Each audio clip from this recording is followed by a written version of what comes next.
सगळ्यांना नमस्कार। आज इथे जी लोक जमलेली आहेत ते येणाऱ्या इलेक्शन मध्ये जे तिकीट वाटप झालंय त्याची नाराजी। आता आपल्याला बीजेपीला हे कळलं पाहिजे की कल्याणपूरमध्ये बीजेपी ही नव्हती। ज्या वेळेला आमदार गणपत गायकवाड उभे राहिले बीजेपी मधून तर त्यावेळेला त्यांनी 9 सीट निवडून आणल्या आणि नंतर कोरोनामुळे ते इलेक्शन लेट गेलं। आता जर तुम्ही जर 122 आहात तर तुम्ही 7 तिकीट देऊन आमचा अपमान करताय। आणि रवींद्र चव्हाण साहेबांना कळलं पाहिजे तुम्ही महाराष्ट्रात बीजेपी वाढवता आणि कल्याणमध्ये त्याचं सोप करता का हे रवींद्र दादांना कळलं पाहिजे।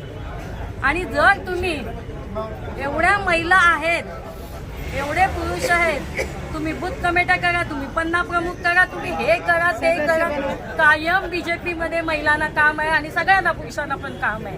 जर एवढं कार्यरत जर एवढ्या महिला पुरुष असतील तर तुम्हाला बीजेपीच्या इथे 7 तिकीट देऊन काय तुम्ही उद्देश साध्य केलं बरं जाऊ दे। तुम्हाला तिकीट द्यायचं होतं ना थांबा जरा तिकीट द्यायचं होतं ना 7 मान्य आम्हाला तुम्ही 8 दिवस आधी का डिक्लेअर केलं नाही। ही लोकशाही आहे ज्याने त्याने आपला मार्ग मोकळा केला असता।